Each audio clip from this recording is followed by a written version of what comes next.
Maka harus difahami di sini ada ajaran-ajaran Islam yang harus diterapkan dan harus kita hati-hati.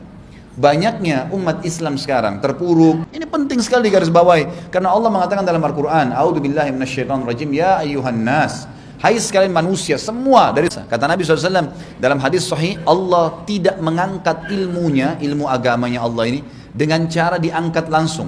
Tapi Allah binasakan ulama, matinya ulama, maka mati ilmu bersama mereka. Kalau tidak ada yang ambil dari mereka ilmu ini, seperti sabda Nabi SAW tentang diri beliau, La tatrutni kama atratin nasara ibnu Maryam.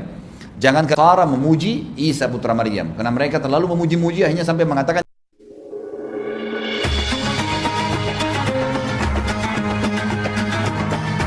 yang subscribe, semoga hidup kaya raya, mati masuk surga.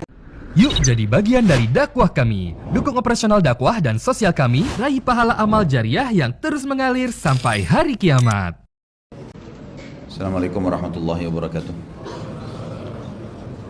Alhamdulillah. Terus saja kita memuji Tuhan kita Allah Subhanahu wa taala, Zat yang Maha Hidup, berdiri sendiri, yang Maha Adil, Maha Bijaksana. Segala sesuatu bergantung padanya dan dia tidak butuh pada siapapun, tidak beranak dan tidak diperanakan. Dialah yang telah menciptakan semua yang di langit, di bumi dan di kedalaman lautan, kelihatan atau tidak kelihatan oleh mata manusia. Dan dia pula zat yang telah menggantungkan segala nikmat yang diberikan kepada kita dengan kalimat Alhamdulillah. Maka sangat wajar kalau kita sering mengucapkan kalimat yang mulia ini. Juga senantiasa kita panjatkan salam hormat kita kepada satu-satunya manusia terbaik, Nabi pilihan, penutup para Nabi dan Rasul, pemimpin anak Adam, Nabi Muhammad SAW, sebagaimana Allah dan malaikatnya telah memberikan salam kepada beliau. Melanjutkan bahasan Minhajul Muslim, semoga Allah berkahi ke depan. Masih di pasal 17. Beriman akan wajibnya mencintai para sahabat Nabi SAW dan keutamaan mereka. Ini sudah panjang lebar kita jelaskan dengan dalil-dalilnya, siapa itu sahabat, bagaimana fadilah-fadilah mereka, kedudukan mereka yang semestinya di tangan atau di tengah-tengah kaum muslimin, dan juga adanya kelompok-kelompok justru yang harus dinasihati, diluruskan, yang mencelah, mencaci maki, apalagi sampaikan para sahabat ridwanullahi alaihim.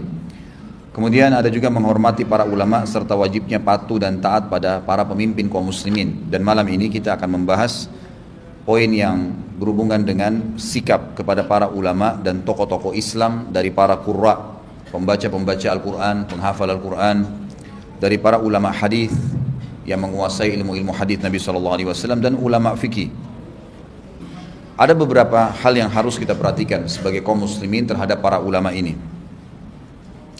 Tentu saja sebelum jauh saya bacakan poin-poinnya, saya ingin titik beratkan sebuah hadis Nabi SAW yang berbunyi, Al-ulama'u warathatul anbiya. Ulama itu pewarisnya para nabi. Ini di garis bawah. Di muka bumi ini, Bapak Ibu sekalian, hanya ada dua jalan dan tidak ada jalan ketiga. Dan Anda harus menentukan salah satu dari jalan ini. Satu jalan yang benar, satu jalan yang sesat. Jalan yang benar dan hanya satu, tidak ada jalan yang kedua, adalah jalannya Allah Azza wa Jal. Allah pencipta langit dan bumi yang kita fahami konsepnya la ilaha illallah. La ma'buda bihaqqin illallah, tidak ada Tuhan yang berhak disembah, diakui, dipatuhi, ditakuti, ditunduki kecuali Allah. Dan juru bicaranya Allah ini adalah para nabi-nabi. Penyambung lidahnya para nabi-nabi, juru bicaranya para nabi-nabi, penyambung penerus ilmunya adalah para ulama. Dan yang menyebarluaskan lagi adalah para dai-dai. Jalan yang kedua, dan ini jalan keselamatan nih. Jalan yang kedua jalannya iblis. Ini jalan sesat. Enggak ada jalan yang ketiga. Dan juru bicaranya dukun, peramal, penyamun, ahli maksiat. Kalau Anda berteman sama mereka, pasti dibawa ke jalan syaitan dan akan menyesatkan. Pasti. Kalau jalan Allah menuju ke surga, jalan syaitan menuju ke neraka. Jadi tidak ada jalan yang lain, baik atau buruk, gitu kan. Lurus atau memang bengkok, ini menyimpang. Sudah begitu. Di sini kedudukan para ulama adalah penyambung ya, ilmu dan penyambung lidah para nabi-nabi. Maka kita harus tahu kedudukan para ulama ini. Mereka bukan hanya sekedar manusia biasa. Mungkin secara fisik, waktu, karakter umumnya sama dengan kita, manusia biasa. Tetapi mereka punya kelebihan karena Allah Subhanahu wa taala berikan kepada mereka ilmu. Allah wariskan kepada mereka ilmu-ilmu yang telah diturunkan oleh Nabi Muhammad SAW. Mereka menguasai semua halal haramnya Allah. Apapun yang dibutuhkan untuk memandu orang untuk selamat masuk ke surga, selamat dari api neraka, tahu mana boleh dan tidak boleh dari makanan, minuman, pakaian, pergaulan, pendapatan, sampai kepada pendirian sebuah negara. Mereka semua yang fahamin. Para ulama seperti posisi para nabi-nabi. Nabi harus dijadikan sebagai pemimpin, ulama pun harus dijadikan sebagai pemimpin. Banyak orang Islam sekarang faham kalau ada seorang ulama tampil di kancah politik dianggap dia akan menjadi seorang pemimpin. Saya tidak bicara bergabung dengan partainya. Ini tidak saya bahas. Yang saya bahas kalau ada seorang figur ulama mungkin disodor menjadi RT, RW, wali kota, lurah, camat, mungkin gubernur, mungkin satu waktu jadi presiden atau raja. Banyak diantara kaum muslimin sendiri yang menyorotin gini, kok bisa sih ada orang dai atau alim ulama masuk di politik? Mestinya kan tidak boleh. Ini pemahaman yang salah teman-teman sekalian. Karena memang mereka harus memimpin kita. Kalau bukan ulama yang bimbing kita, siapa yang bimbing kita kira-kira? Jangan heran kalau sekarang pemimpinnya karena tidak dipedulikan, dia harus tahu hukum halal haramnya Allah. Seorang alim ulama sebagaimana Nabi SAW menunjuk Abu Bakar, karena Abu Bakar adalah orang terbaiknya sahabat, orang paling faham hukum halal haramnya Allah. Abu Bakar pun menunjuk Umar, dan dalam risalahnya, surat wasiatnya, saya meninggalkan untuk kalian ya petunjukan terhadap Umar bin Khattab, karena dia orang yang paling faham halal haramnya Allah. Begitu pula Umar bin Khattab mengumpulkan 6 orang sahabat yang tersisa yang masih hidup di zaman beliau sebelum meninggal, dari 10 orang yang dijamin masuk surga, lalu disuruh tunjuk salah satunya karena mereka dianggap ulamanya sahabat. Pada saat pun Uthman bin Affan terpilih, mereka semua mematuhinya. Lalu kemudian pada saat Uthman meninggal, mereka spontan memilih Ali, karena Ali radhiyallahu anhu adalah salah satu kandidat juga yang ditunjuk oleh Umar pada saat tersisa dari 6 orang yang dijamin masuk surga. Yang mereka dahulukan adalah figur ulamanya, fahamnya. Karena memang yang perlu diterapkan teman-teman sekalian di muka bumi ini adalah hukum Allah. Maka harus orang yang paling faham. Jangan heran kalau di negara kita atau di negara-negara Islam yang lain, maksiat masih sana sini. Gemerlap lampu-lampu tempat perzinahan, minuman keras dijual di mana-mana, riba merajalela di mana-mana, segala macam pelanggaran. Karena memang pemimpinnya nggak paham agama, gitu kan? Memang bukan seorang alim ulama. Mungkin seorang muslim iya, tapi alim ulama harus. Makanya Nabi Muhammad SAW waktu beliau hijrah ke Madinah, beliau bukan cuma sekedar Nabi, tapi beliau menjadi pemimpin. Keputusan di tangan Nabi SAW, karena harus hukum Allah yang diterapkan. Dan Al-Quran teman-teman, bukan hanya untuk ditaruh di rak, dibaca 2-3 ayat, bukan itu. Al-Quran itu untuk diamalkan dan menjadi petunjuk, bukan untuk orang Islam saja. Kata Allah, hudan linnas, petunjuk bagi manusia. Wa bayyinatin minal huda wal furqan. Al-Quran itu bayyinat, penjelas, penuntun, gitu kan, yang menjelaskan mana yang benar dan mana yang salah untuk seluruh manusia. Maka harus difahamin, figur ulama ini bukan cuma pemimpin umat Islam, malah pemimpin dunia mestinya. Dan pada saat kita meninggalkan pemahaman ini, kita akan mengangkat pemimpin yang jahil, tidak faham agama. Di zaman Khulafaur Rasyidin, tolak ukurnya Abu Bakar, Umar, Uthman, Ali menjadi imam 5 waktu sholat di masjid. Imam harus faham bagaimana jadi imam, hafalan Qur'annya 30 juz, luar biasa. Masalah hukum-hukum apapun yang dihadapi masyarakat dipecahkan. Khusus pemimpin negara nggak boleh kecuali seorang alim. Beda dengan pemimpin perang. Nabi SAW membedakan antara siapa yang ditunjuk mewakili beliau pada saat beliau keluar dari Madinah untuk memimpin Madinah, jadi raja di situ, dan siapa yang beliau tunjuk menjadi panglima perang. Panglima perang ini berbeda. Bukan harus seorang alim ulama, tapi dia seorang muslim yang patuh dan dia tahu strategi perang. Makanya di salah satu pasukan Nabi SAW, beliau pernah mengangkat Usama bin Zaid, umurnya 17 tahun. Diangkat jadi panglima perang. Di dalam pasukannya ada Abu Bakar, ada Umar, ada Uthman, ada Ali, ya, ada sahabat-sahabat yang mulia. Tapi yang dipilih Usama bin Zaid karena dia tahu benar strategi perang dan dia tahu wilayah yang akan didatangin. Amr bin As pada saat ditunjuk untuk menjadi pemimpin ke pasukan menuju ke Mesir, sebenarnya ada ulama-ulama sahabat yang lebih pintar, tapi kena panglima perang ditunjuk, nggak ada masalah, gitu kan? Dalam peperangan tidak ada masalah, tapi pemimpin negara nggak bisa, karena penentuan baiknya masyarakat itu pada saat diterapkan hukum Allah, nggak ada lagi yang lain. Kalau bukan hukum Allah kita terapkan, maka seperti sekarang, hukum Tagut. Tagut itu adalah semua yang disembah selain Allah Subhanahu Wa Taala. Kita akan menganggap halal minuman keras, nggak masalah. Riba di sana sini ya nggak apa-apa, saya nggak ada opsi lagi. Ya perempuan tidak pakai jilbab, ya ini kan negara demokrasi dan seterusnya. Akhirnya pelanggaran agama di mana-mana. Padahal kita harus tahu teman-teman sekalian, kalau pelanggaran agama, hukum Allah merajalela di satu tempat, jangan heran kalau azabnya Allah datang. Karena memang kata Nabi SAW, kalau kemungkaran merajalela di sebuah tempat, maka tunggulah azabnya Allah. Kalau nggak ada yang pungkirin, nggak ada yang luruskan, gitu kan. Jadi alim ulama bukan hanya seorang figur yang dikenal dengan gelar kiai, hanya duduk di pesantrennya mengajar, bukan teman-teman sekalian. Atau hanya datang isi taklim di sebuah masjid dihadiri oleh beberapa muslimin.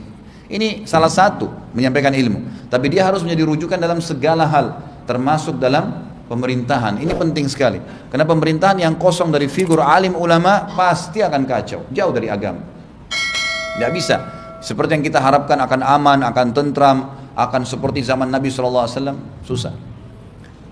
Garis bawahi, Khulafaur Rasyidin, ini sudah pernah saya ucapkan. Tidak punya teman-teman, waktu di zaman Nabi SAW jadi raja di Madinah, 10 tahun beliau memimpin. Khulafaur Rasyidin melanjutkan 30 tahun atau 29 tahun setelahnya sampai tahun 40 Hijriah. Ini semua di zaman itu lagi ada dua negara adik kuasa. Ada Romawi, sudah lama memimpin, punya sistem ekonomi, punya peradaban, punya arsitektur yang hebat, punya sistem militer yang kuat.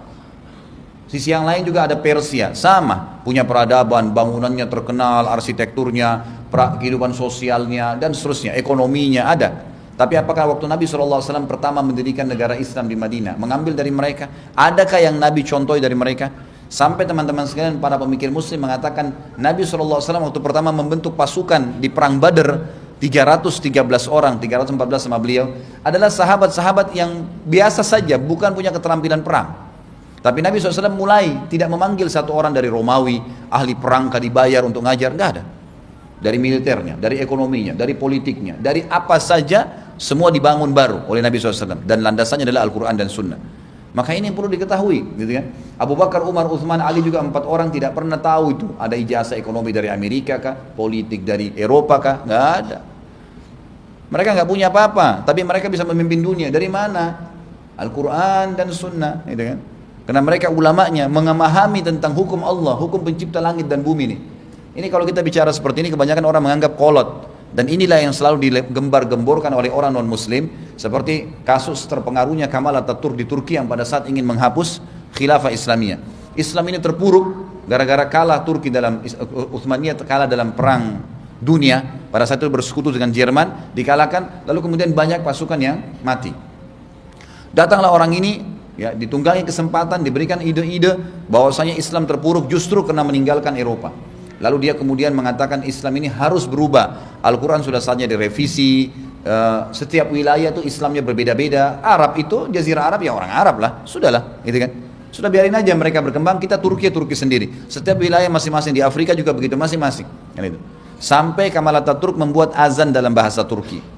Kemudian mulai perempuan tidak boleh pakai jilbab. Jilbab itu tradisi Arab, bukan Islam. Mulailah dikorek sampai jauh dari Islam. Sampai luar biasa terpuruknya Turki pada saat itu menjadi negara yang kesekian ratus ya terpuruk di Eropa, gitu kan. Di dunia malah, gitu kan. Sekarang alhamdulillah presidennya datang, semoga Allah jaga dan semoga ikhlas. Mulai mau mengembalikan itu kejayaan-kejayaan Islam, mulai coba mengembalikan. Dulu militer nggak boleh sholat berjamaah, sekarang sudah sholat berjamaah. Perempuan dibebaskan pakai jilbab. Pengungsi dari Syria malah luar biasa ditangani. Baru kemarin ada informasi ada satu anak dari Syria pengungsi jual tisu melewatin satu rumah makannya orang Turki, terus dipukul sama orang Turki, berdarah hidungnya. Didengar oleh Presiden Erdogan ini, lalu kemudian didatangin ya anak tersebut, keluarganya, oleh Perdana Menteri, ngantarin uang $100.000, 1,4 miliar dikasih dan permintaan maaf. Lalu dia berkata apa? Ini orang-orang Syria sekarang, saudara-saudara kita Muslim seperti keadaannya. Saya bukan sedang mempromosikan orang ini ya, tapi saya sedang melihat perilakunya. Karena saya tidak kenal dia, saya tidak berhubungan dengan partainya atau siapapun. Tapi orang ini sekarang sedang coba mengembalikan kondisi Turki yang sudah terpuruk jauh dari Al-Quran dan Sunnah. Dia coba kembalikan ke Islam. Dia mengatakan saudara-saudara kita di Syria ini seperti ya orang-orang Mekah dulu, muhajirin. Mereka tertindas, maka mereka hijrah ke Madinah. Orang-orang Madinah, orang-orang Ansar, kita sekarang ini, orang Turki tetangganya, harus menyambut. Para sahabat orang Ansar dulu kalau mereka haus pun, ada muhajirin haus dikasih duluan muhajirin, padahal mereka haus. Kata Allah SWT, yu'thiruna ala anfusihim walau kana bihim khasasa. Sifat-sifat orang-orang Ansar, mereka memaksakan diri untuk saudara-saudara mereka muhajirin walaupun mereka perlu dengan itu, mereka butuh. Haus dikasih duluan tuh, gitu kan? Dikasih duluan, baru kemudian dia minum, gitu kan? Sampai begitu. Jadi banyak hal. Kemudian anak-anak perempuan, siapapun anak Turki yang menikah dengan anak-anak perempuan Syria yang mengungsi, maka dikasih apartemen gratis dan seterusnya, gitu kan? Lalu dia berkata dia ingin mengembalikan kejayaan Islam. Subhanallah, dengan cara seperti itu sekarang Islam mulai harum namanya. Orang-orang Turki mulai muncul rasa pedulinya. Masjid sudah mulai banyak dihadiri. Mereka sudah mulai kembali. Ada hal-hal yang terpuruk. Banyak sekali. Seperti bebasnya minuman keras. Perzinahan merajalela sana sini. Karena efek daripada perilaku Kemal Atatürk dulunya. Sekarang mau dihapusin pelan-pelan tuh. Mau dihapusin pelan-pelan. Subhanallah. Turki yang sekarang mau memperbaiki diri kembali kepada Islam. Indonesia sekarang dicekoki dengan adanya Islam Nusantara. Sama nih ide awal nih. Dimunculkan itu. Rasisme. Ingat teman-teman sekalian, dalam Islam ada dua hal pilar dasar, pegang baik-baik. Yang pertama, tidak ada rasisme dalam Islam, tidak ada kesukuan, tidak ada batas negara, nggak ada.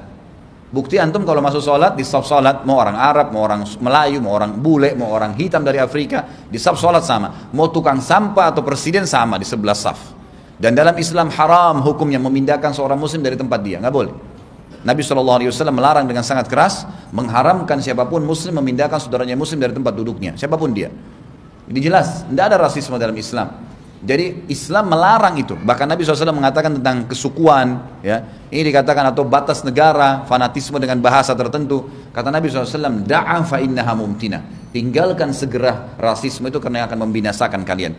Jadi nggak boleh teman-teman sekalian, ya, gitu kan?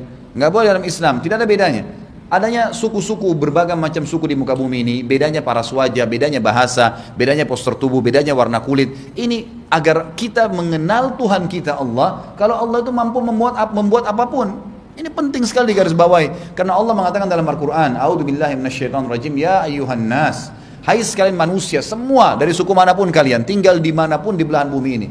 Inna khalaqnakum min dzakarin wa untha. Kami ini yang ciptakan kalian, kata Allah, dari laki-laki dan perempuan. Wa ja'alnakum syu'uban wa qabaila lita'arafu. Kami jadikan kalian bersuku-suku dan berbangsa-bangsa agar kalian ta'arafu.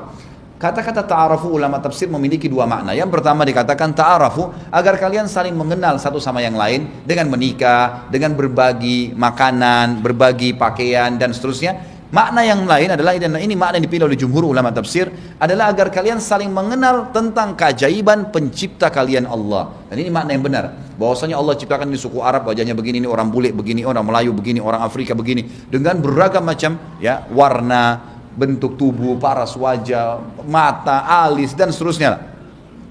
Jadi harus difahami, tidak ada rasisme dalam Islam. Jadi kalau ada orang memunculkan ide Islam Nusantara, teman-teman sekalian, ini muncul rasisme. Akhirnya nanti muncul Indonesia ini Islamnya beda, Arabnya di sana, dan akan sama idenya. Subhanallah, ide ini muncul dari para orientalis, orang-orang non-muslim yang berusaha mencari kesalahan Islam. Jadi mereka sengaja melahirkan itu, rasisme ini, agar orang-orang fanatik. Seperti Kemal Atatürk mengubah azan dari bahasa Turki. Nanti akan muncul tuh kalau dibiarin di Indonesia, azan pakai bahasa Indonesia. Bahkan nanti kita bisa seperti Nasrani. Lihat bagaimana gerejanya mereka. Ada gereja Jawa, ada gereja ya, Batak, ada gereja ini, kan gitu.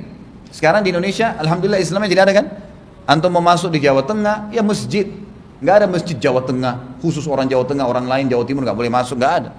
Masuk azan silakan masuk, sholat sama, wudunya sama, hadap kiblatnya sama, syarat-syarat tutup auratnya, hadap kiblatnya, gerakannya, bacaannya sama semua. Nggak ada bedanya. Kapan masuk rasisme, rusak nih semua. Bahaya sekali, hati-hati. Yang gitu. Dan yang kedua teman-teman sekalian, pilar yang kedua Islam, tidak ada tradisi kecuali Islam itu sendiri. Habis, setelah anda masuk Islam nih, dalam Islam tidak ada tradisi lagi. Nggak ada lagi adat istiadat, itu sudah nggak ada, kecuali yang sesuai dengan Islam. Islamnya memang. Makna kalimatnya begini, tradisi sudah tidak ada kecuali Islam itu sendiri. Jadi harus Islam yang ditradisikan. Jangan tradisi diislamkan. Kan? Kalau tradisi orang sebelum Islam, kalau jalan baju adatnya telanjang, Islam melarang, tutup aurat. Habis semua, buang tuh pakaian, nggak dipakai lagi. Sudah tidak ada memang. Harusnya begitu, gitu kan? Maka harus difahamin di sini ada ajaran-ajaran Islam yang harus diterapkan dan harus kita hati-hati.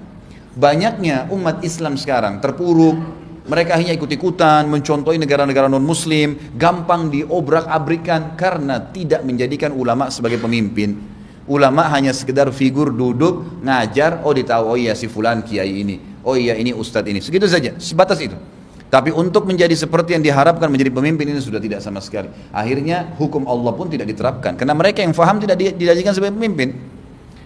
Di sini dikatakan oleh penulis Syekh Abu Bakar rahimahullah, yang harus kita lakukan kepada para qurra, penghafal Al-Quran dan tahu bagaimana bacaannya, hukum-hukumnya, para ahli hadis, ahli fikih, ulama-ulama kaum muslimin. Pertama adalah mencintai mereka. Teman-teman yang pegang buku bisa ditandai, stabilo kan? Nomor 1 di situ beliau tulis apa? Mencintai mereka, memohon rahmat Allah atas mereka, mendoakan semoga mereka panjang umur, mereka dijaga, karena ini luar biasa. Kata Nabi SAW dalam hadis sahih, Allah tidak mengangkat ilmunya, ilmu agamanya Allah ini dengan cara diangkat langsung, tapi Allah binasakan ulama, matinya ulama, maka mati ilmu bersama mereka.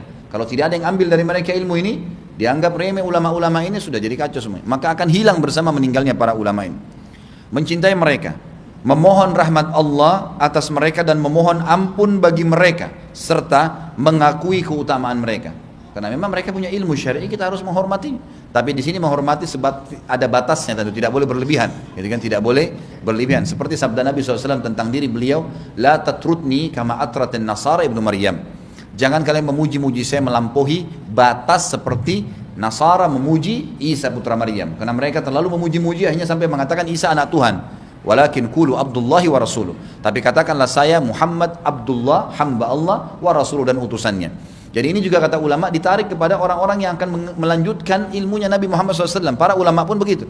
Mereka tetap diberikan kedudukannya sebagai seorang alim, dihormati karena punya ilmu, tetapi ada batasan-batasan. Bukan berarti bekas minumnya lalu dirampasin, gitu kan? Atau misalnya ada orang yang tidak ada ilmunya mengaku alim ulama, lalu mengambil keuntungan dari situ, menjual air yang sudah diludahin dengan 750 ribu lah, ya, surbannya dijual lah, dianggap berkah. Ini tidak ada semua ini. Nabi SAW tidak pernah lelang surbannya, gitu kan? Tapi di Indonesia terjadi itu, surban dilelang, gitu kan? Dikasih nilai harga, ini dari mana ini? Nggak ada, tidak boleh. Ini berarti bukan seorang alim. Alim ulama malah dia faham bagaimana bermuamalah. Contohnya Abdullah bin Abbas radhiyallahu anhu pernah duduk di atas unta, kemudian Ka'ab bin Malik menarik tali kekangannya. Ka'ab bin Malik sahabat Nabi juga yang mulia. Lalu ditanya oleh beberapa tabi'in, kenapa anda membiarkan Ibnu Abbas di atas unta sementara anda pegang tali kekangannya? Kata Ka'ab bin Malik radhiyallahu anhu, sahabat Nabi juga, dia mengatakan, beginilah kami bermuamalah dengan para ulama kami. Boleh mereka didahulukan ya dalam beberapa hal, tapi jangan berlebihan, gitu kan? Para sahabat bersalaman dengan Nabi SAW, tapi tidak pernah ada riwayat sahabat mencium tangan Nabi SAW.